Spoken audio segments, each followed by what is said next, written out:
I am making your business better.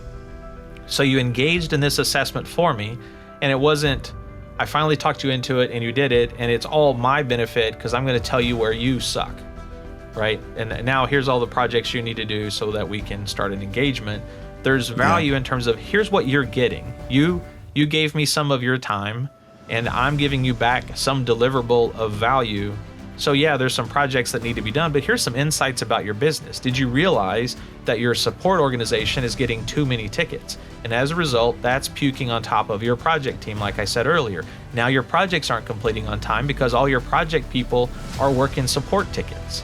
Did you understand that? Did you know that that's fixable? You know, oh, wait, what? Huh? So giving them those kinds of meaningful benefits, you know, showing them a new metric, a new insight into their business to how it's better, and then putting it in English, not la la la la la, you know, gobbledygook, but in English so they get it. Hey guys, Damian Stevens, host of MSP Mindset. Today I continue my mission to interview 100 of the top 500 MSPs on the planet. And joining me today is Val King of Whitehat Technology. Now, sure, he's gone from one-person startup to 50 employees and is fully remote, which is pretty interesting. But what I think is really interesting is it's one thing to say that you care about work-life balance and your team and your culture. And it's a whole nother to use the theory of constraints and employee heat map technology to understand how utilized or overutilized your team is. If you care about your team and you want to know more, don't miss out on our conversation today.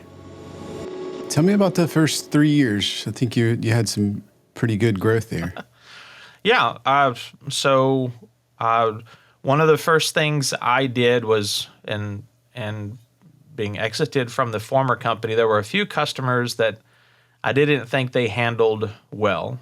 Didn't quite finish projects or just kind of left stuff undone, and it didn't sit right with me. Like my name was associated with that, so that bothered me a lot. So the first thing I did was went to some of those customers and said, look, in one in particular, I was like, look, I'll give you 2 days of free time. And it wasn't even work that I was tied to from an account manager previously, but it's like, I just don't like the way that ended. Got an engineer. I'll give you him for 2 days and see if we can't get you to a place where you're functional, because you're not functional right now. You can't get yourself out of this hole without help. And you don't even know what kind of help you need. So that's the first thing I did, was going to those folks and trying to make things right. And out of that, we picked up customers, and we picked up a really nice customer. So it was very easy for us to blaze past $1 million in revenue our first year. So much so that I probably took that for granted. I'm like, well, shoot, this is simple. If I can make 1, I can make 3. I can make 5. I can 20. Whatever. What's the problem? So so that was it. It was fast growth the first year, and we successfully got to 2 to 3 million by year 3. Yeah, I think we got to a little over 2 years. We got to 3 million. I was like, this is cake. I should have done this years ago. And then we started hitting a wall. We hit a wall at 3 million. We hit a wall at 5 million. And I was really, really frustrated by it, because the things that were going wrong were the things that we had solved before, right? I mean, this all worked. We had a process, and it was good, and it was something you know. It's like, okay, that part just works, right? I have to go. I don't know, like that first car in high school, right? I didn't have to worry with the tires because I just put new tires on it, but the engine and the starter was a little jicky, and the door, you know, those are the things I was worrying about. And so then you lose a tire, you know, as an analogy. You're like, wait, we just fixed that. What's wrong? And realizing that the processes we put in place that got us successfully to 1 million to 3 million weren't going to get us to 5. And so this was not instantaneous, right? This is still me being dumb, having to slam my head against a wall, realizing that, this is me at 13, 12, 13, 14, growing, and my shins hurting and everything else. This is growth. These are breaking not because we're mailing it and we're doing a crappy job. This is breaking because the machine is too big, the parts are too weak on the machine, so we need to replace the parts to continue the growth. And that took a while. I mean, it took us a long time. We probably hung out at 5 million for 3 or 4 years, right? It didn't matter. Like every year, it's like I'd back up and take a run at the wall. Like, okay, we got this great plan. Here we go, and start off in December, January, and run at full speed and slam right into the wall and end up at 5 million again. It's just like, what are we doing? So it just slowly but surely worked it out. And after that, it's been a slog, right? It's little bits of growth that are, I can't say easy, but it's like you improve your management practices, and then your business improves to that level. And every once in a while, you can hit one out of the park, and your business goes bananas. But if your management level doesn't quickly rise to the level of that revenue, then the revenue is going to come right back down on your head and say, "Look, you have the management practices of a $5 million business. Congratulations on doing 9, but now you're doing 5 again because you didn't figure out how to level up how you do what you do. You just got lucky and you weren't able to take advantage of that." So a little bit of that, but anyway. So yeah, after that, it's we've had fairly steady growth. Trying to get our Ascent governance and compliance portal product off the ground, which started internal, which came from a place of realizing that we cared more about security than our customers did, particularly our healthcare customers. And then they were trying to kind of shove that risk over to us, like, whoa. Some of this is ours, yes, but whoa, you got some, so we can't be responsible for everything. So we built version 1 was a bunch of pre-printed Post-it notes stuck on the wall in a conference room, which was great until the cleaning lady came through. So realized we needed, 1,000 pre-printed Post-it notes, literally 1,000 of them stuck to big, huge Post-it sheets around a wall. It was a beautiful art installation. It looked great. It looked like something out of Pixar. But anyway, so had to go to software. So we built that to help our customers keep score, and I would say create sunshine reports, which is help them understand where they're accountable and not doing anything. So anyway, we tried to separate that out and launch it, and that's been tough. And trying to grow that and build and maintain Whitehat as well. So we took a revenue dip for Whitehat because its little brother was taking all of its money, getting off the ground. But anyway, so here we are, 2024, trying to finish strong. We'll have a fairly solid year. Good margins, good people, and trying to figure out what to do next. We got a few things we're going to be working on to try to make us a better beast, right? Because I'll make another run next year on trying to get to 20-25 million, of which we're a long way away from. But that's where trying to grow this too, but in a way that doesn't crush the soul out of the people that work here, right? And that doesn't dilute the experience that we're trying to create. So anyway, it is not without its challenges. Hey guys, today's episode is sponsored by Servosity. I created Servosity because I was an MSP who lost data and had to face my client. I don't want you to ever be in that situation. So what's different about Servosity is that we test your backups maniacally. We test those daily, weekly, monthly, and quarterly. We manage the backups for you, so 80% of your workload is gone and you can focus on your core mission. And all of the storage is both immutable and unlimited. If you'd like to learn more, take a look at servosity.com. Yeah, that is a ton to unpack there. I want to ask you about the last piece there. Tell me more about, crush the soul of the people that work here, dilute the experience you deliver.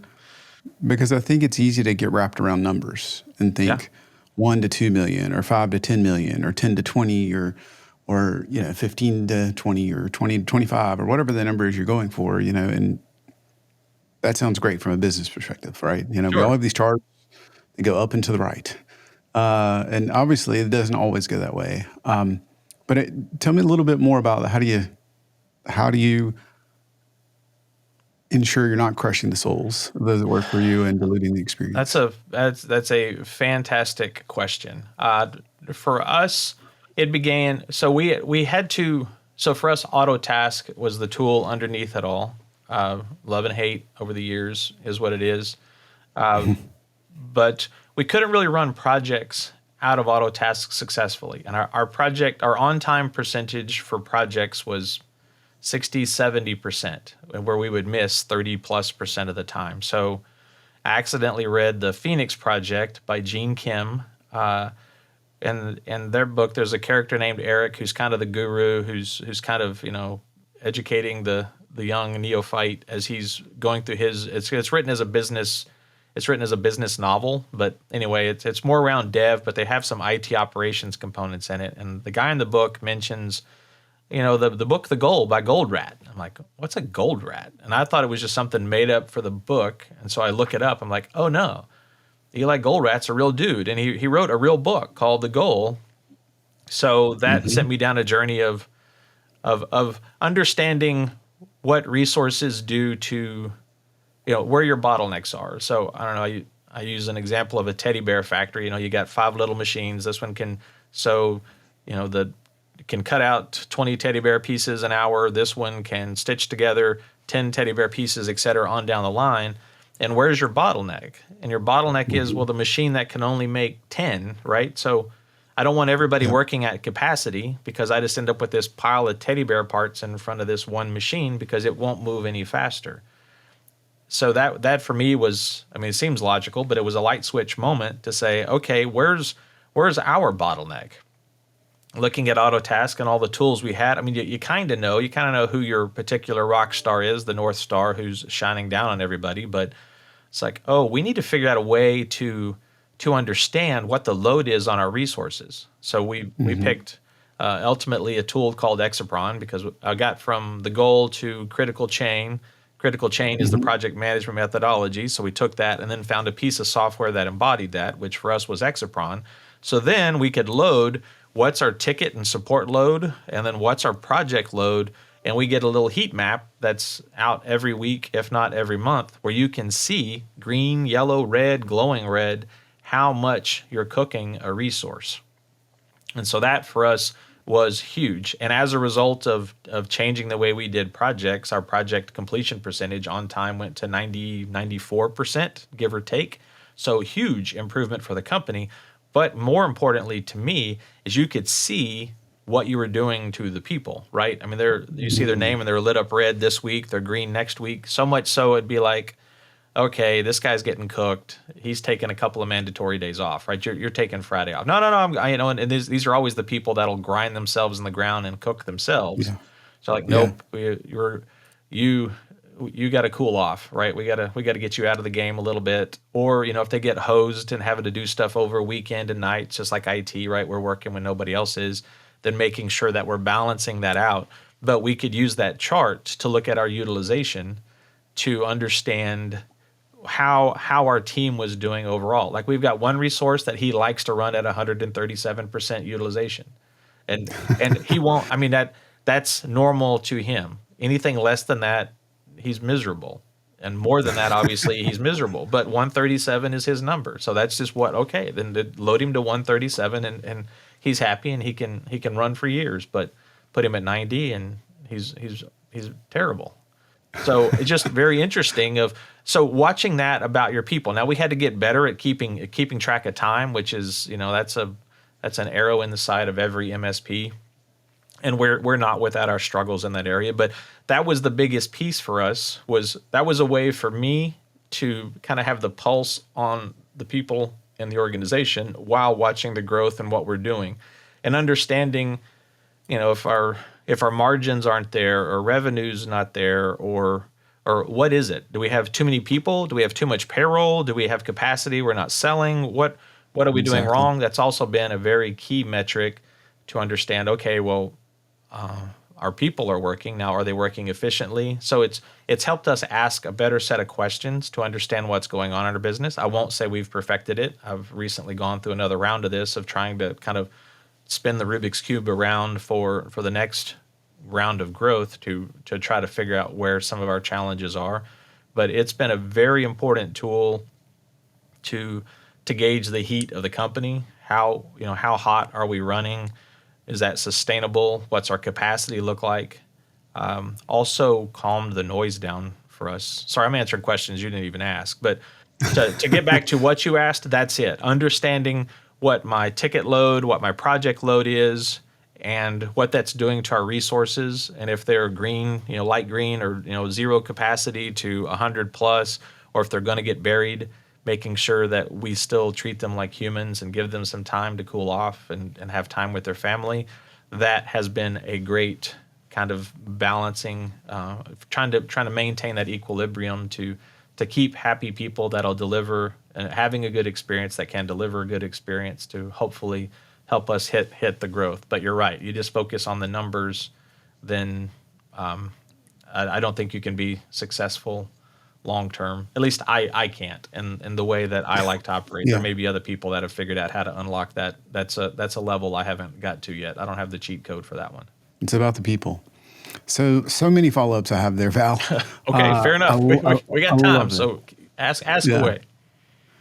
I love it. For those that are listening, the Goal and Critical Chain books, I read both. They're both by Eli Goldratt, and who's just an amazing read. And so it helps you identify the top constraint, the top bottleneck.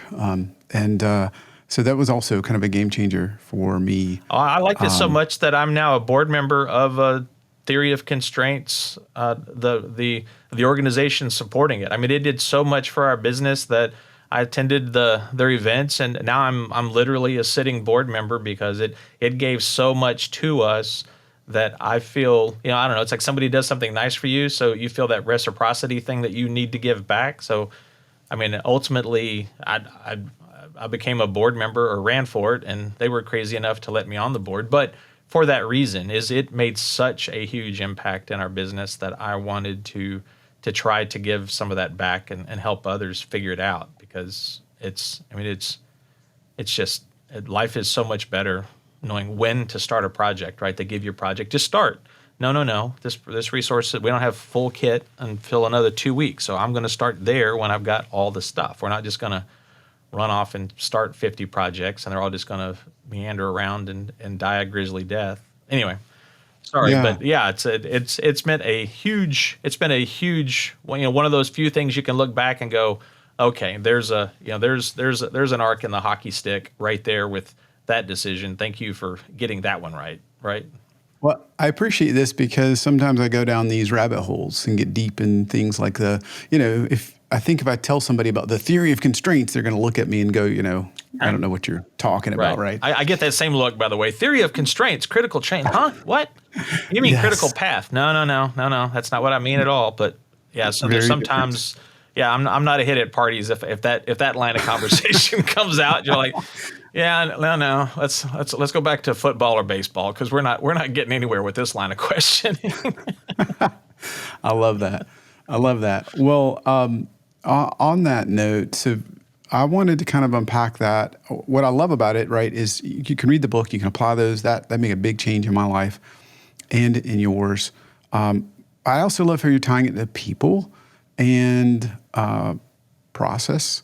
So we all struggle, whether it's your PSA or RMM, to track time. And then tell me about the name of the tool again that you implemented. Exapron, EXEPRON. They've taken Critical Chain and ported it into a SaaS software product so that you can track your individual resources. You can track them by pool. So let's say, I've got 3 people that understand M365. So if a project comes up for M365, I can just plug in generic M365 resource. I've got 3, and it'll work that out. Or you've got that one guru who only knows that one secret squirrel thing that's your bottleneck. Then you can layer them all in and size your projects.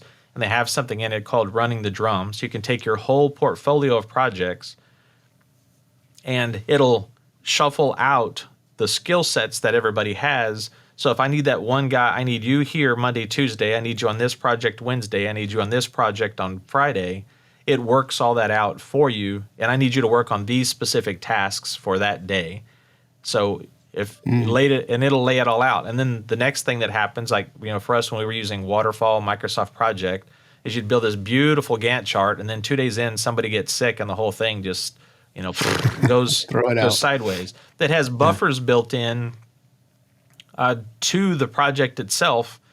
To it's accommodating for Murphy's Law and everything that goes dumb. I mean, you think about when you're driving on the highway and somebody's merging on, what happens? Everybody in that lane slows down to figure out how to assimilate that car into the line. And for us, that was like, well, why would we expect that to be automagical? Build a buffer there so we can slow down to bring on this new person, get their resources plugged in before we go again.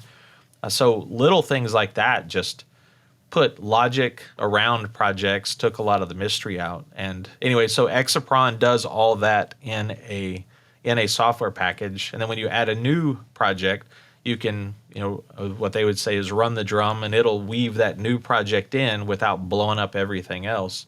So it's smart enough to know. And then if I haven't been able to monetize it yet, but it can give you a date that is so definite that, again, I haven't figured out a way to leverage it. I know others that have, that I can say definitively, I can have this done by X date.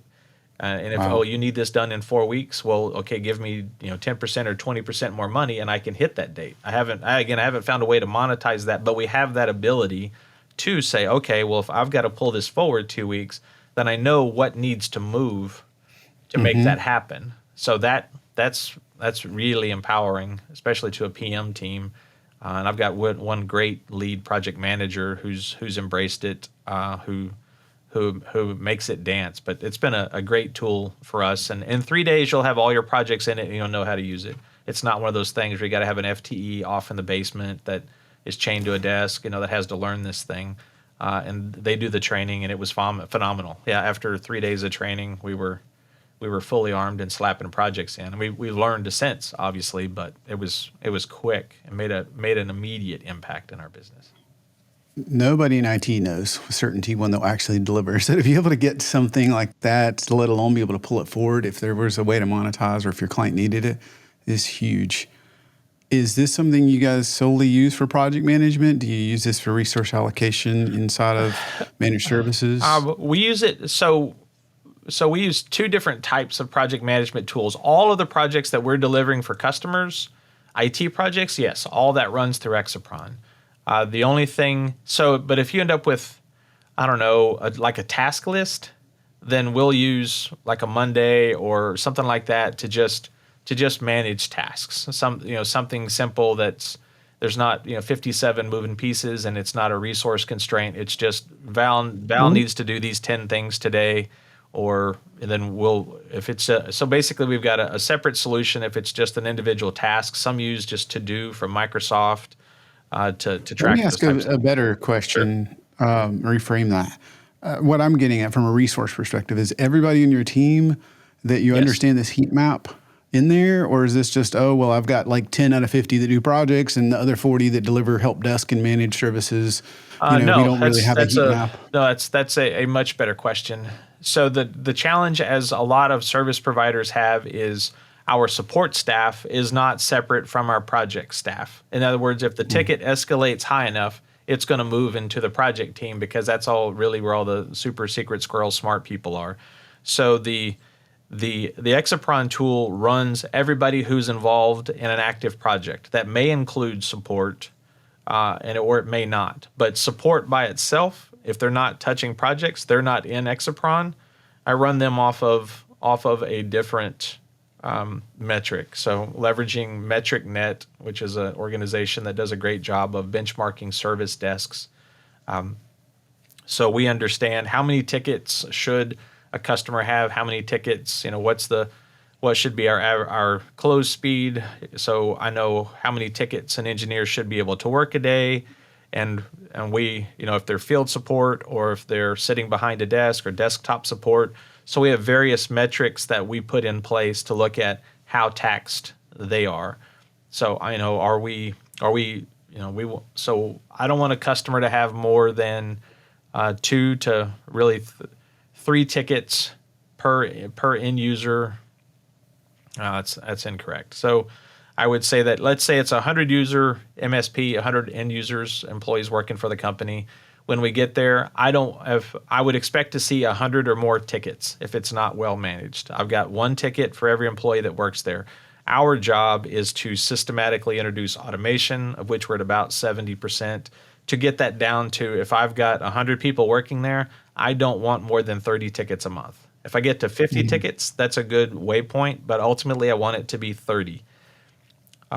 In general, that means that we've got the right systems in place. We've found the places we need to fix, and then from there, then my time on ticket's probably about 30 minutes total time on ticket. Again, we're going to try to drive that down. We've got some customers we started with where they're at 27 hours a ticket, right? Yeah. And so anyway, it's a continual set of steps that we go through to get that down. But I want to get that to 30 minutes or an hour. But anyway, just extrapolate out that time. So I can look at the number of tickets coming in every month. I can look at the number of resources, and we've got calculators built where I can tell, do I need another FTE, or how do we need to not cook these resources? And then the challenging part though is if they've got project time, then allocating, I can only have 60% for support and 25% for projects. And then there's a certain percentage that we just write off to admin time. Just, you're in the car driving, you went to lunch, you went to the bathroom, whatever. We don't micromanage all of that stuff. We just allocate a percentage based on their role and write that time off. But anyway, that's how we manage support to make sure that we understand the volume of tickets that are coming in, the complexity, and what we need to do with them, as well as how heavily we're loading our staff. And then that informs when I need another one or when I need a different skill set. So some of that is fairly well baked. Some of that is a little more magic and art. So I don't want to make that sound like it's this perfect little wall chart somewhere who lays all this out, but that gets us 80-90% of the way there, which helps us make sure that we've got the right resources in place. And again, we're not crushing those people. Now I don't have anything for the admin staff, like my poor trusty assistant. There's no mechanism short of her just flopped over, passed out at her desk or something that would tell me that there might be a problem. But if you are delivering support or delivering projects, then we've got a mechanism to make sure that we're okay. Yeah, I love that. I mean, that's way more pragmatic advice than just track your time and run a report. And I find that as an industry, there's best practices of, you can only, sell this percentage of their time. You want exactly 75 or 80% utilization. But like you picked out, you've got somebody that wants 130 something percent, Right. utilization. People are different. So I love that you can kind of understand if you're, in the red or past that and treat them as people. Right. How does that show up in your culture in terms of how your team works and how you look for new hires? Wow. You just asked a question that's going to take all of our time if I answer it to the extent that I want to. So the biggest thing I want is a cultural fit with the team when we're looking for new hires. So we know roughly when we need to add people, and we're continuing to turn those knobs to get better at it. But outside of that, it's such a culture thing. What I look for is, unless I'm looking for some high-end engineer with some particular skill set that I need to immediately plug a gap, I'm looking for a motor in their chest, right? And can think. And if we're there and they've got some IT aptitude, then great, we can leverage you. But I can take the smartest person in the world that knows everything, and if they don't have a motor in their chest to get out of bed and do anything, and it can't be passionate about anything, then that's not going to be a good fit for us. Now, but you go over to the sales side, and I've done an abysmal job of building a very clean, straightforward sales process and hiring the right kind of folks to come in and fit and deliver that. I'm still in the corner with the dunce cap on with that one. I have lobbed hundreds into the parking lot many times for no apparent reason. So I would say on the delivery teams, and I let their managers. I'm last if I'm interviewing them at all, but their managers and the key people they're going to be working with, they need to make sure they're a fit. We still get it wrong every once in a while, but we're quick to move them on. That I guess let me pause there for a second, because for a long time I thought when you had a hire and they weren't great, and that you just needed to invest more and more into them to get them great.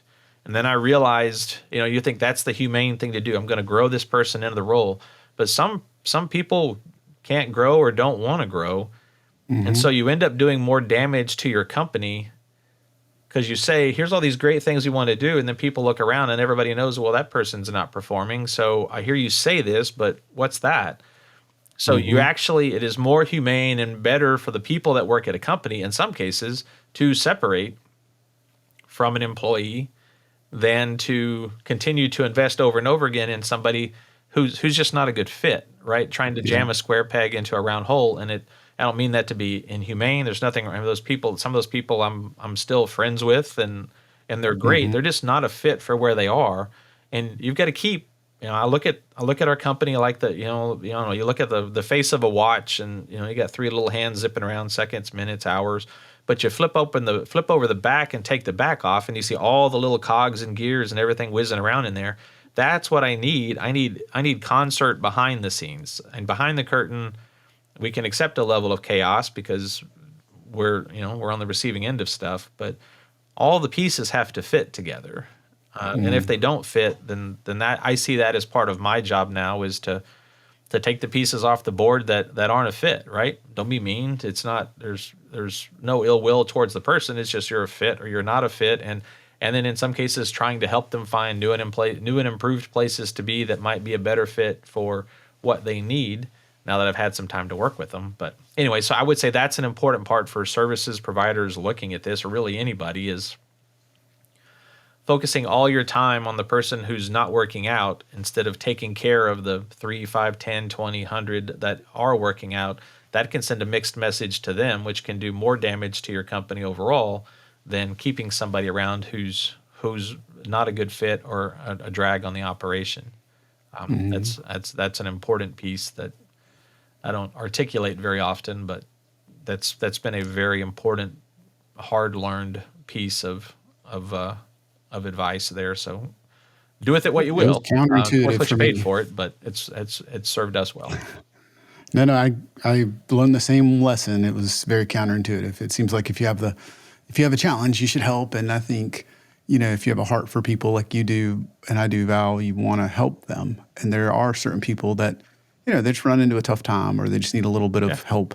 And that's wonderful. But then there's the folks that they don't want to show up. Right. They don't want to play at the same level. They're not bought into your mission. And if they're not bought into the mission, then I want them to go find some place where there's a mission they can buy into.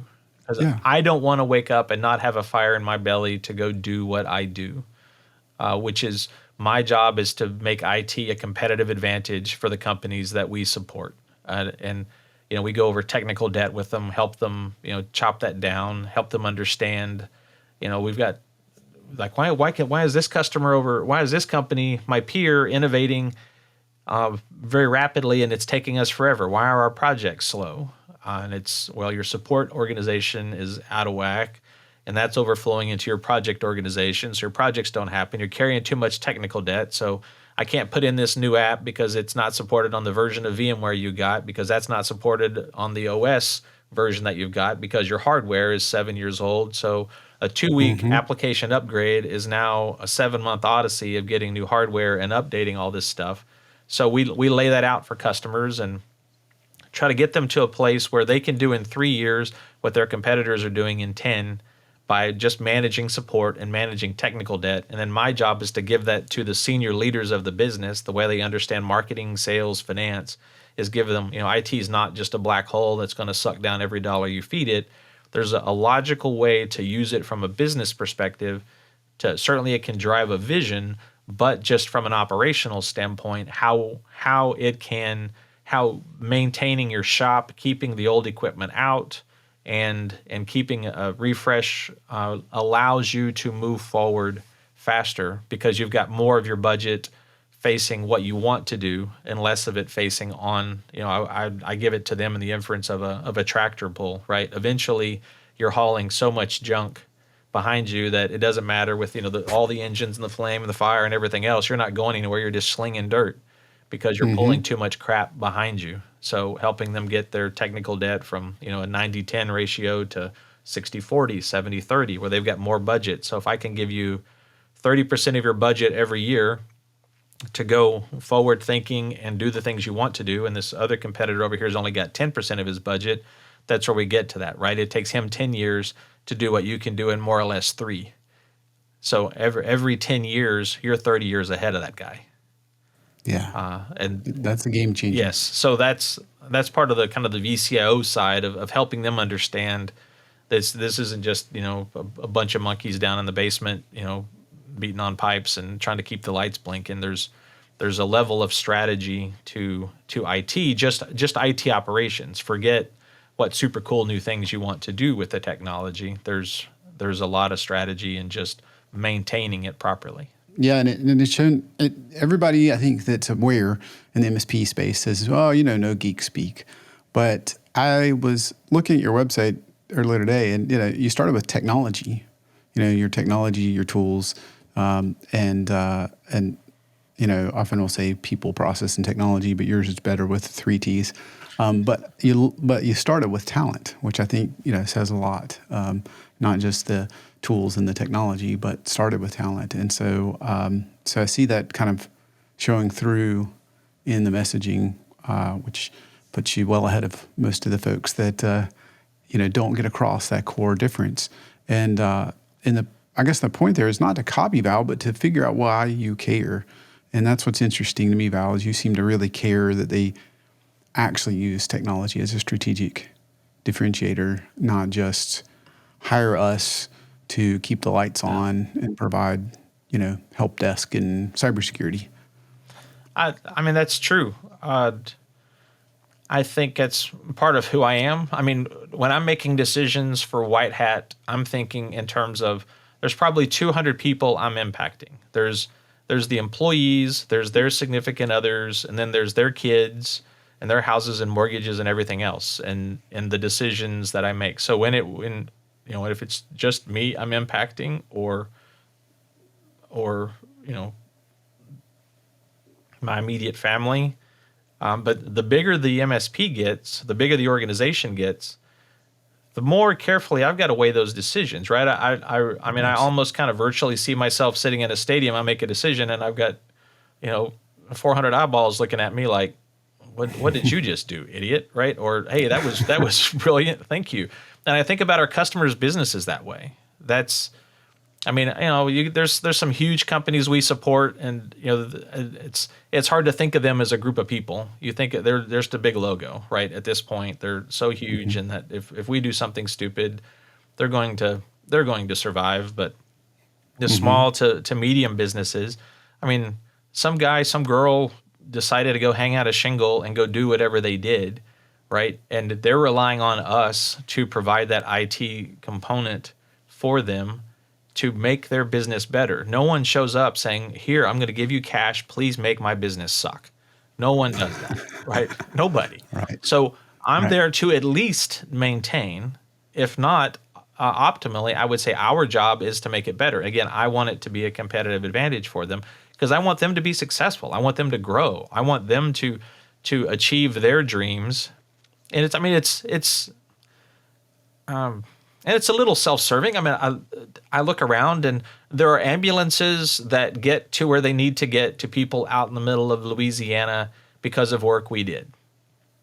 There are children who get bones mended quickly coming in and out of a doctor's office that works seamlessly, that gets incredible reviews because of the underlying technology that works, that allows them to do what they do.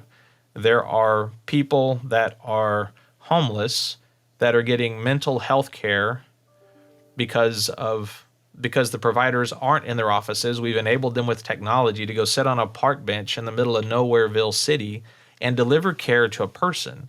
And I communicate that to our employees, right? This isn't just, XYZ company doing Y. This is their mission, and this is how we support their mission. So yes, an ambulance finds a guy 2 minutes earlier because when the dispatcher is zooming in and out of the map, it's fast and efficient. So the ambulance isn't getting lost in a dirt road somewhere trying to find where to go. They know exactly where to go. So I mean, that to me is the juice. Yeah, it's the little blinky lights are running, I mean, my quote from the very beginning is, for me, the most important metric of all of this is what's sitting 18 inches in front of the screen. If I get it right for the end user, then in converting data to dollars for the business, then I can feel fairly confident that the servers are working, the storage is working, everything pretty much all the way back. Okay, give or take cybersecurity, got to keep an eyeball on that. But in general, if I get that metric right, I'm probably pretty good all the way back, as opposed to, I think back to, of my wife. Like if we pop the hood with friends of mine, oh yeah, well that's a V8. It's got the twin turbo, dual overhead cam, 960 horsepower, blah blah blah blah blah. My wife doesn't care. My wife wants to open the door, get in, start the car. It needs to be safe. It needs to get her to point A, and that battery it darn sure better start and get her back home. It could be two squirrels under that hood pedaling. She could care less, right? Right. And I think about that as our customer, right? Yeah, they got all the blinky lights in the boxes. They don't necessarily know what they do. They know they need them, but all that stuff is important, but they don't really care. They want to get to their destination. So my job is to make sure they never have to pop that hood, right? It just works. It's IT. It's all built by humans, so it all goes stupid because we got a support desk. It's not magic. But we're trying to give them that experience. So that for me is important. It's what I want for my business. It's what I want for their business, and it's how I want my people to think about these businesses. It's not keeping XYZ working. It is keeping ambulances going. It is keeping healthcare being delivered. It is helping a lawyer get to trial and defend somebody or whatever, right? What is the end result of what we're doing? And that makes it more real and more tangible, and also gives a sense of pride to some of these guys of the things they're touching around the world. Like if you've got a vacuum cleaner in your house, that's thanks to one of our guys, because somewhere there's a container load of electrical bits were bought and shipped to that factory that made that vacuum cleaner. And I can pretty much tell you where those bits came from. And they were processed on an order on a system that we're fundamentally supporting 24 hours a day, 7 days a week around the world. So every time I hear my wife vacuum, I'm like, okay, thank you very much, ex-customer. There's places I go get gas because thank you very much, ex-customer, because we're supporting their stores, and their stores open, operate, and function because of the work that our team does. It's not me, but that's what gives it life, and that's what gives it juice. It's not just one more stupid switch and one more stupid closet somewhere you've got to deal with. Right. You understand what the humans are doing with the technology that you're providing. That's got juice. That's got meaning. That makes you want to get out of bed. I love that. It's too easy to get lost in updating the hypervisor, patching the OS, updating a switch, whatever it is, and then you lose the meaning. You feel like you're a commodity. You feel like you're just Right. banging on a keyboard. You're just a cog in the machine, just backing away. I'm gonna do the same thing tomorrow. You're right. Yeah, but when you frame it in, they can't make the vacuum, or the dispatcher can't dispatch the ambulance as quickly, or any of these other things that have this incredibly real world impact, that's a whole different meaning. I want to tie that back to, you've had unprecedented growth. You've reached a different size and scale than most MSPs. There's always room for sheer is this dumb correlated, luck. or I'm sorry. what do you attribute? Is it correlated to this meaning you tie, or what do you attribute to a lot of this continued growth, even if you've hit walls from time to time? My nose is a little boom. Yes. Yes. I would. So we've done well at the mid-size. So we don't have a bunch of 5 to 25 employee companies, which is what the average MSP tends to have make its bread and butter on. Most of ours are larger than that. So I would say part of that is the staff that we've brought in have their enterprise guys that have been working for for Citibank or for some huge corporations. So we're able to bring some of that expertise that frankly isn't particularly valuable in the really small business because who cares, right? These aren't the problems, but has been beneficial for us to move upstream and have 100, 300, 500, 2,000 seat, even 6,000 seat customers. And I would say that's part of it. And for those really huge ones, we don't do everything. We've got our slice. So co-management has been part of that. And I would say, yes, communicating and demonstrating that we care and being able to prove it, right? Some level of there's companies that look at us and like, you're 50 people. What, we're 11,000. What are you idiots doing, right? Literally just giving us crap on the phone call. Like, why are we even here? Being able to prove that. So we've got various small services to large services that sometimes cost nothing that we'll go execute to demonstrate some level of expertise that help us quickly establish that we're not a bunch of knuckleheads. We know what we're doing. Can you give me an example there? Yes. So I'll go to virtual desktops. So we have a fairly healthy managed virtual desktop practice. So we know one of the pain points in that space is slow login times. So we will guarantee that give me 8 hours, I'll get your login time 30 seconds or faster. I don't care if it's 5 minutes, 2 minutes, 10 minutes. I don't care what it is. Well, we've been places where it's been 5 minutes, right? They start their machine, they go get their cup of coffee, they talk to Janie and see what she did for the weekend and make the rounds and come back and sit in their chair in time to do their work. So we'll take and mirror their image and then go to work putting our best practices around it. No third-party tools, no secret squirrel mojo, just fixing it, and then run those things side by side. And we haven't lost. Well, we lost one, but we still picked them up as a customer over all the years of doing them. If we lose, they pay nothing. If we win, they pay us $2,000 for the day, and that's so it's just a set challenge and various light assessments to heavier assessments, all to give us an opportunity that are low cost to no cost to establish some credibility and make sure that we can explain how we demonstrate value.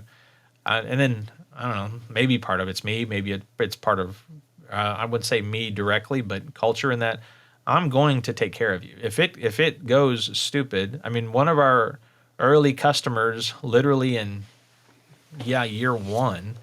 The engineer that we hired, right, the guy that I had to have the conversation with, like, what are we going to do after 10 weeks? He butchered a customer to the tune of $60,000 in labor. He chunked out the window, just getting it wrong, like to continually tearing down and rebuilding and redoing. And Oh, wow. this was a financial services organization and made a mess of things. And we're little, right, and we're living not off of VC money or we're living off of check to check, getting projects and everything else, and just had to take the punch in the face and go sit in front of them like, look, yeah, it's expensive and it's a mess, but we're gonna make it right. And it took us a while, but I would say that helps, right? I'm in it with you. I'm not just going to abandon you on the side of the road when you've got a problem. You created it, I created it. I don't care. We were involved. We're tied to it. So, and for us, it's tie goes to the customer. So tie goes to the customer. It's a very simple rule, and go take care of them. So I would say some milkshake of all that stuff swirled together is probably what does it. The VDI space kind of pushes us into a higher tier. A lot of little ones don't have it. We do have a hosted environment now, so the little bitty guys where VDI makes sense, we'll just stick them in our data center and run them there. But I would say that's probably part of it. I don't know. Some mix of that is how we have been successful at moving upstream and kind of having more MB instead of SB as part of what we do. I think everybody's used to leading with some assessment, but there's so many, and so many do it poorly. that it just feels like everybody's doing the same thing. Well, you So I gotta love, deliver something. And I don't mean to yeah, I interrupt, love that but you're delivering. it's not, I'm doing this assessment so I can really see where you suck and where I can tell you suck. Because otherwise, I'm Yeah. going to say, how's your IT doing? You're going to go, it's fine. And then I got nothing. Hmm. Right. Yep. So deliver value. Right. I mean, and the way I think about it is who are the people closest to you personally? And this is true of everybody watching or listening. You think about those people that are closest to you. I mean, it could be family, could be friends. You may have friends that are closer to you than family. You may have that weird uncle that nobody likes, right? There's always that guy. But those people that you keep around you are people that add value to your life, right? You feel better, you are better, they're a good source of wisdom. You have old stories that you can swap and tell for the 100th time and it not get old. But those are the people that make your life better. That's who gets to sit inside those two or three rings right around you. And I am trying to create that for the customer. I want us to be in that ring. My goal is that when I walk in, it's not, well, do you have an appointment? It's, Val, hey, come on in, right? So Hmm. looking at it from that mindset of what you're delivering and how you're trying to deliver it for your customers is important to me, right? I'm looking at it in those terms all the time. Are we a value to them? Yeah, well, they couldn't live without me. Yeah, but are you helping their business? And can you Right. articulate how you're helping the business, which is another problem for service providers. Anyway, so coming back to the assessment, that's the point, right? I am making your business better. So you engaged in this assessment for me, and it wasn't, I finally talked you into it and you did it, and it's all my benefit because I'm going to tell you where you suck, right? And now here's all the projects you need to do so that we can start an engagement. There's Yeah. value in terms of here's what you're getting. You gave me some of your time, and I'm giving you back some deliverable of value. So yeah, there's some projects that need to be done, but here's some insights about your business. Did you realize that your support organization is getting too many tickets? And as a result, that's puking on top of your project team, like I said earlier. Now your projects aren't completing on time because all your project people are working support tickets. Did you understand that? Mm. Did you know that that's fixable? Wait, what? Huh? So giving them those kinds of meaningful benefits, showing them a new metric, a new insight into their business to how it's better, and then putting it in English, not la la la la la, gobbledygook, but in English Hmm. so they get it. So I'm a huge fan of analogies to lay stuff out. Like, I mean, I don't know, yesterday evening, my trusty assistant, like Kubernetes came up. She goes, "What's Kubernetes?" I was like, "Well, it's like cooties on the playground, right? You don't want to get it, right?" But seriously, explaining it to her and broke it down into the term of a babysitter, and the things a babysitter does is really in parallel to what Kubernetes does. Doesn't matter for this conversation, but anyway, then she's like, "Oh, I get it." Right? Does she have an IT background? No, but now she could go have a conversation about Kubernetes because she understands it in terms of babysitters and what they do with kids. So Yeah. they need to get something back out of it. If they're getting juice, another analogy, go to the doctor's office. You don't want to go like me. I mean, something better be hanging off of me if I'm going to actually go to the doctor. Fine, I go. You go sit on the crinkly paper in the little clinic room. The nurse comes in, takes your blood pressure, blah blah blah. Well, why are you there? Do you want to be there? No. Again, who wants a room full of computers? Nobody.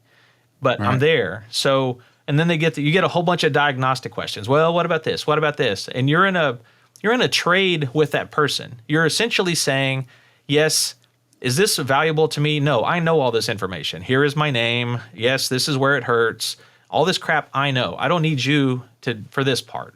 But Yeah. we have an exchange going on is that I'm giving you information that I know this is adding no value with the idea that somewhere in that little brain of yours in that white coat, you're going to give me something back that says, here's what's wrong with you, and here's the pill or the medicine or what you need to do to go fix it. And I think that's where service providers go wrong. We ask all the diagnostic questions. One, they don't want to do it. They don't, it's IT, whatever. I don't know. I'm not comfortable. This is high calorie burn conversation anyway. You ask me a bunch of questions. I give you a bunch of answers. Now, where's my payoff? Where's the Mm. trade? Oh, I get to give you money to go fix stuff? I mean, give me some value. How am I going to feel better? I don't feel That's right. better when I go to CVS or Walgreens to write the check, or when I go back up front and the little insurance person is, the little office manager person is there taking my, I don't feel good about any of that, right? I feel good after I have the medicine, I'm home, I take it for my 10 days or whatever. And okay, now I'm better. Give them that. Don't give them Yeah. the check at the front counter and the write the prescription at Walgreens. Give them value so that they're willing to make that trade with you. They'll tell their friends. He'll be like, yeah, I know IT sucks and it's no fun, but this guy makes it understandable. This guy will help your business. Okay, now we're cooking. Now we got something. It's not just a standard old stupid assessment. It's meaningful to them. And that was a 7-minute weave out into the bushes, so I apologize. But as you can No, tell, no. it means a little to me. That kind of stuff annoys me. I love it. No. I feel like we could probably talk about that all day, and I would enjoy it. I did want to come back to one part. Where are you now, and what do you see as your top constraints?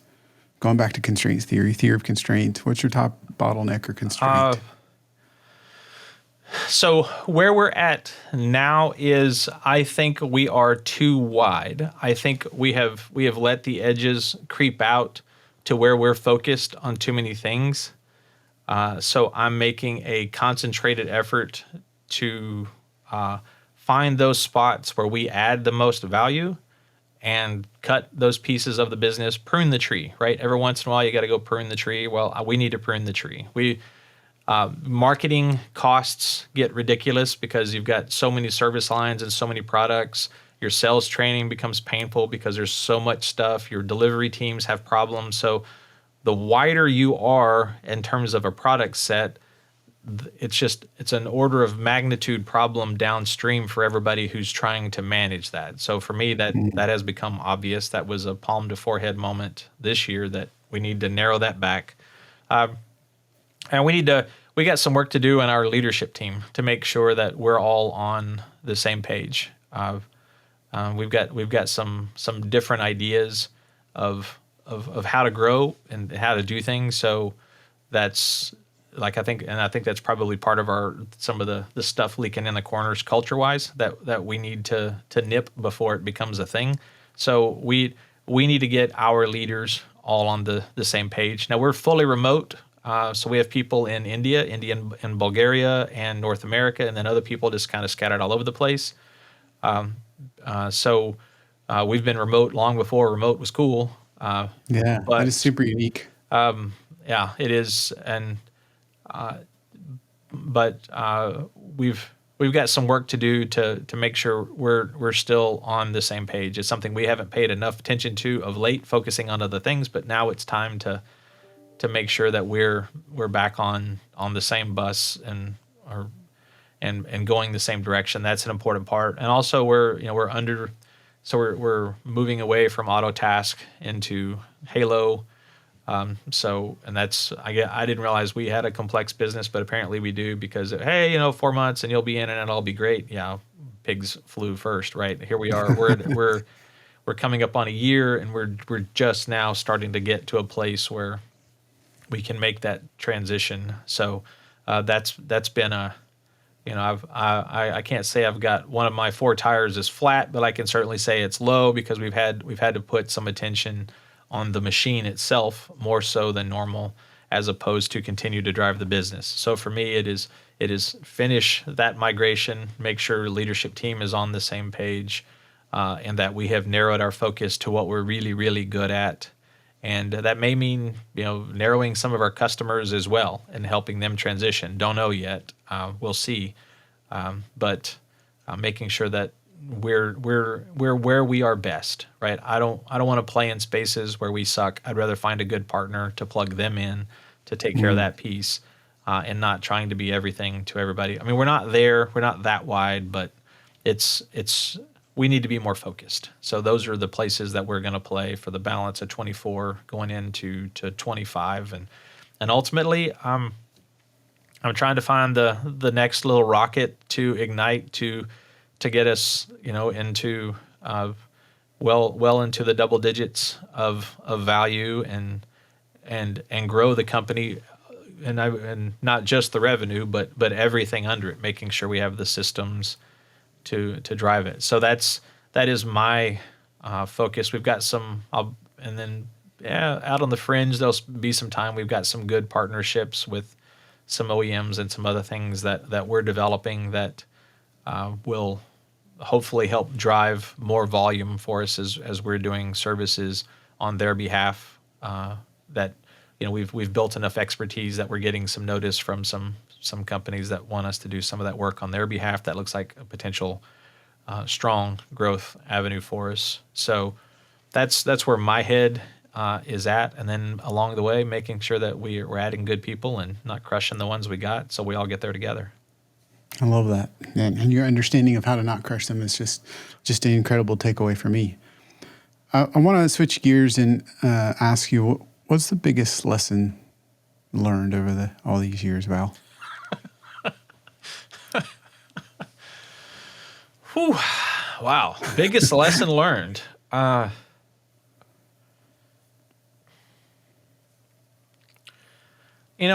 would say that it's you got to want to get out of bed to do this, right? I mean, there's whatever you're doing. I was young, still had brown hair and everything else, and I was gonna rule the world. And I honestly, seriously thought at a young enough, dumb enough age that if I needed to shift the orbit of the Earth half a degree, I could do it. Now I don't know how I was going to do it, but I could do it, and probably all by myself, right? And that's a young man talking, and Yeah. I deserve the punch in the face that young man should have received at that particular time. But I honestly, it's like it was just will, right? I could just will it through anything. So That's that 25-hour a day yes, guy, right? So I would say that is a couple of lessons. One, there are not 25 hours in a day, and working harder is not necessarily going to get you to your goal any faster. Just because you're pedaling twice as fast in 10th gear as the other guy is pedaling in first gear does not mean you're getting up the hill any faster. That's an important lesson. The second lesson is get up, keep moving forward, right? I have clearly jumped off and taken on things, companies and everything else that I probably had no freaking business wading off into, where I could have had some parent, relative, somebody going, what do you really know about that? And I'd be like, nothing, but sheer will, love, guts, determination, and the occasional candy bar will get me through, right? So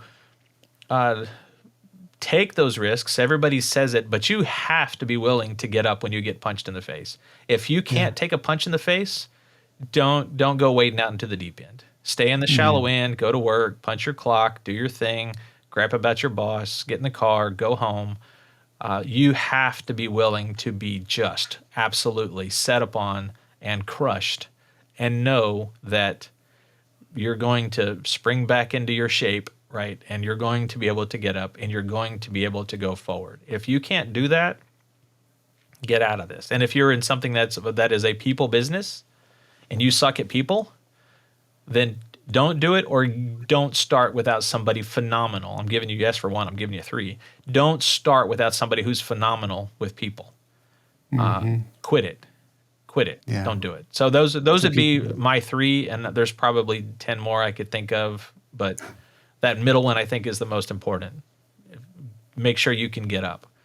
And I didn't. I mean, I've been crushed with other organizations trying to build them that I wasn't sure, right? It pushed me past my own limits, and it made me stronger. It made me better. But honestly, it makes you question when you take a hard enough hammering. You're like, whoa, hey, maybe 9 to 5 is not so bad. Maybe Sounds really good. Yeah, I need to rethink this. And so you're gonna get, I guess, what do they say? You put steel in the fire and it gets stronger. It gets tempered. Be ready for that, because that's, if you want to be your own boss, if you want to hang it out there and get the rewards and the fruit of your labor, which isn't guaranteed, you're going to take a couple of, that's what I say. These things, I wear jackets because they're all lined with Kevlar, right? So I can take the flames and the bullets and keep coming. There's, I don't know, maybe other people, maybe I'm just the only one, wandering around in the minefield trying to figure out how to do this stuff. But that's been the most important thing for me is, I've had people, even with this company, we had a very, very rough 2015 for us. And one of the guys, oh, I've seen this before. We're doomed. And I never lost more respect for a person ever than just, and it was sitting over lunch. I remember exactly where I was. I'm like, we're doomed. What? Right. You're all the way from, yes, it looks bleak. I will not lie, but doomed? Yeah. You've not looked death in the face. You Not don't know not what often doomed enough. is. That's We right. will, I will find a where I will make one. And yeah, we got out of it. It's like, I'm surprised we made it. I'm like, you're not getting that respect back from me. It's disappointing that you're all ready to throw in the towel, and we're in the foxhole, we're getting shelled, and now's the time for us to rally together, and you're like looking for the first white flag and jeep out of here. It's like, no, come on. So Yeah. again, more answer than you wanted, but those have been the most important things for me. For me, if I end up in hell someday for living a miserable life, what I will be doing is I will be taking bolt A, I will be putting it in hole B for the rest of my life. That is the definition of hell. But there's people who can do that successfully and love it and build a lifetime around it and go live their life in other ways, and get a lot of reward out of that, and that's great. I'm not one of those people. Yeah. If there's one thing you could do over, what would that be? Wow. One thing I could do over. I think I would go find my young self and probably get me drunk, because that's the only way young self would listen to me, but not so drunk I would forget the next day, and try to educate my idiot self on how to live life. Like, this version of me is the best iteration I've got. I've come through many lessons learned. A little more hot-headed, a little more fiery, and just chill, right? Just keep the drive and determination. Knock the flamethrower back a little bit. Be more intentional with the relationships with the people around you, right? There's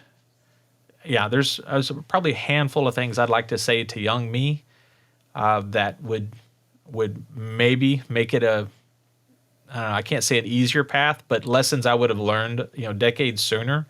But the other side of that is I might not have my wife. I might not have my two beautiful daughters. So would I do it? No, I wouldn't trade for where I am now, but I would really like to have been a lot smarter, a lot sooner. I'd like to have had somebody put their arm around me and go, hey. Now, I don't know if it would have plinked off my forehead or if I would have absorbed it, but I would have liked somebody to give me those messages, and help that resonate earlier. That just stuff a young man can't see, because you just haven't been through it yet, right? You don't know. So that's, if I could do anything, that would hopefully be it. But I don't know that I would, because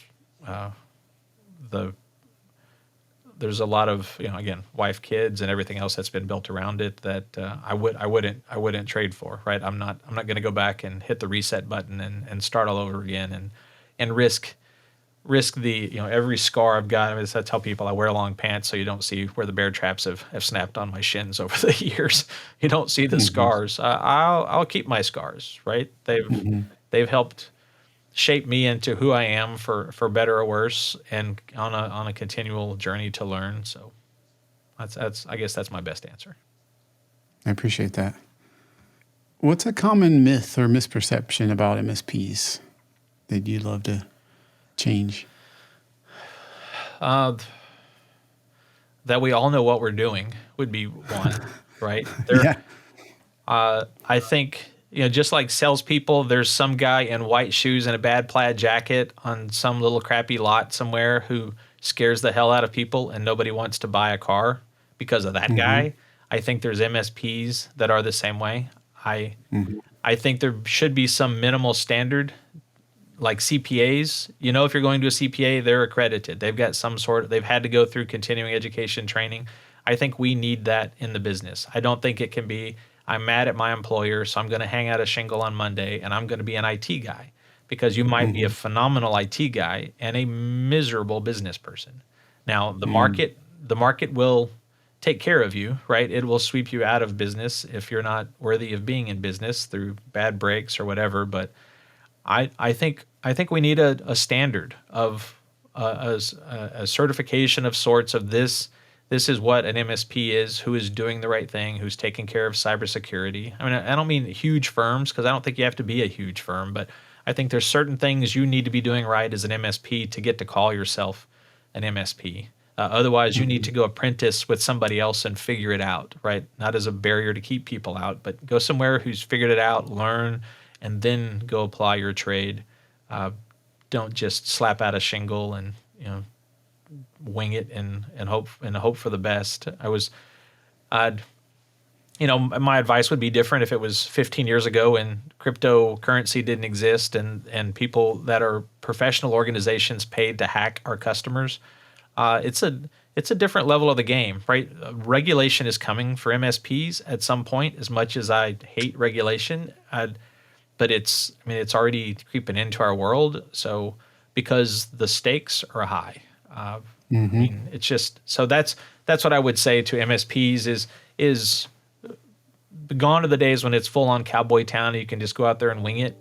You may be able to build a business and be successful and crush us and everybody around us. And honestly, I hope you do. I hope the best for everyone out there. But I really want to see us up our game to make sure that we're doing what we need to do to protect ourselves and protect our customers, because we're the first line of defense for 80% of the businesses in the United States.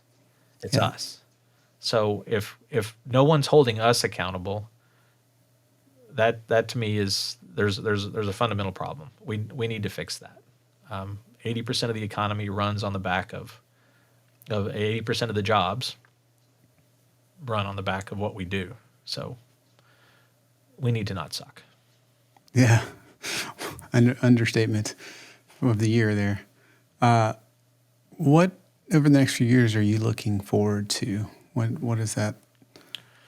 Whether it's industry change or just where you are in life or in your business, Val, what are you looking forward to? Well, I'd like to think I'm closer to the end than the beginning of my career. So at some point, I want to be an owner of businesses, but not standing in the trenches doing it every day. So I don't know how many years out that is, but that's certainly something that I'm looking forward to, is taking a crop of leaders that I've developed or that I've met other places and putting them in place to be successful and run this business or some other business. I don't who knows, somebody may show up and want all the eyeballs we've collected over time and make us a bargain of the century offer we can't refuse. But I would say that's I look forward to being able to have a bigger impact, more board work, more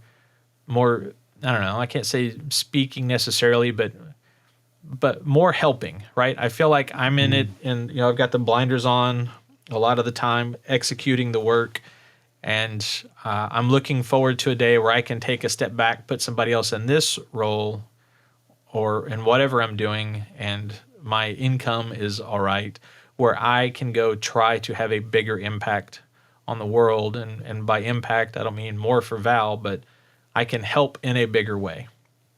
That to me and that's how I would like to finish things up, right? Is I get to spend the balance of my time helping other people grow businesses or get better professionally or personally, and being more engaged and having a bigger impact than I've been able to have because I've been grinding through companies and getting them from an idea to formed. It's probably never something I'll get fully away from, which is why I'll own. I want to participate a little, but I want to spend less time doing that and more time being able to try to impart whatever wisdom or stupidity I've managed to collect over the years to others to hopefully when I'm done, look back and have had some sort of meaningful impact. I mean, I don't want my name on a building anywhere. I don't care about any of that stuff.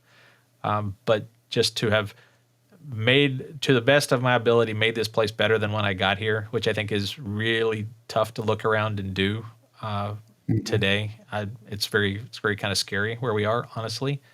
But that's where I want that's what I would like the last chapter to be is, I've learned what I needed to learn growing a business or businesses and helping others get better at whatever they want to do at wherever I fit. I'm not sure where I fit in the grand scheme of things, but yeah, that's how I'd like to finish. I love that.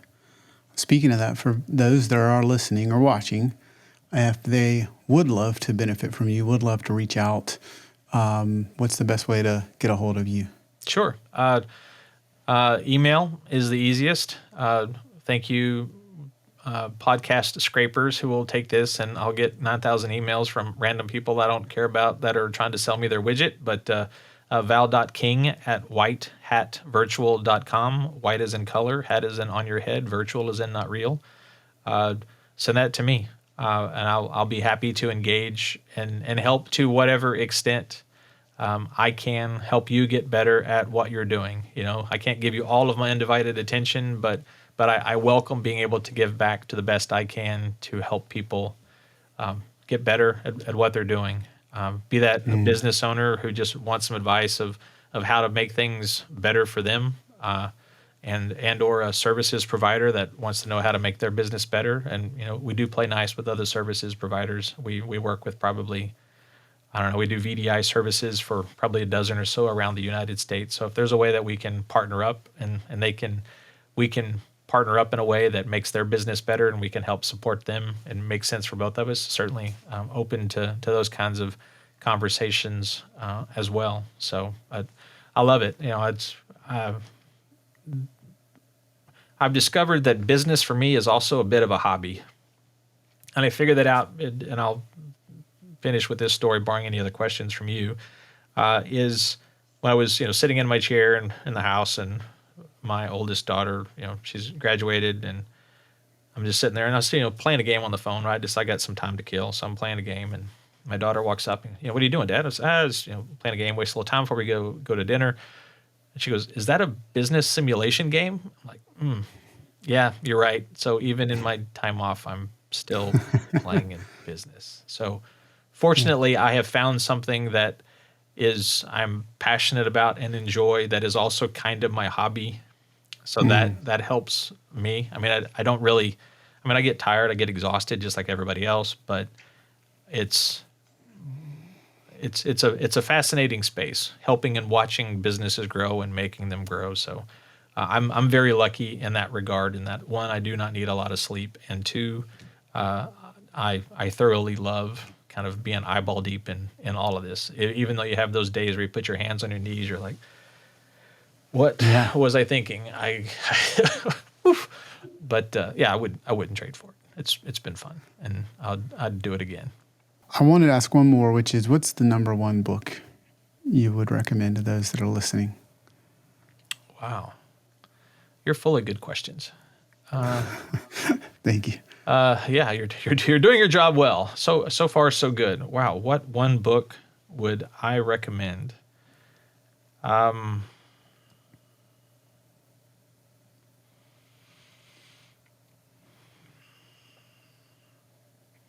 So many different ways to take that. And I can look around in this office, there's 2 bookshelves, and there's probably 400 or 500 books here that I've absorbed over time.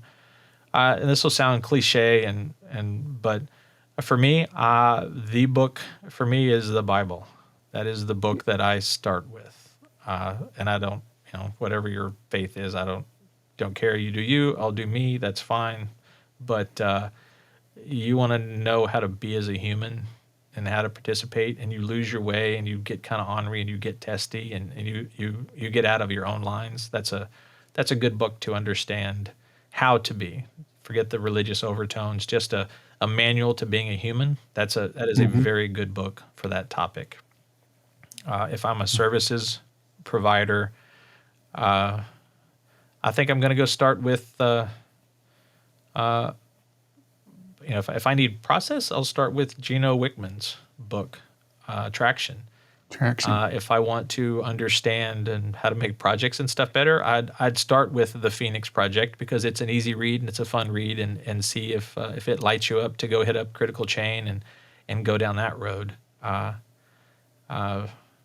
Yeah, I'd say that's it. I don't really read any fiction. Everything I read is nonfiction. It's a perpetual journey or audible, trying to make myself better. And if it's a small business, Alex Hermosi, he's got a bunch of content out there for free at how to create offers and how to do marketing, and he gives it away for free.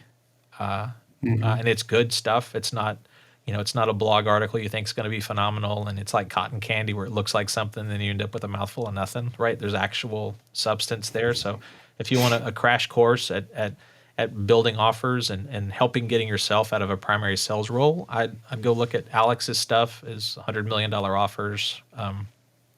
That'd be a good place to start. So, anyway, but that's as everything. You ask one question, I answer like four. Sorry. I love it. I would, on that note, I would love to do this again. I would love to interview you all day long, but I won't. I know we both have things to do.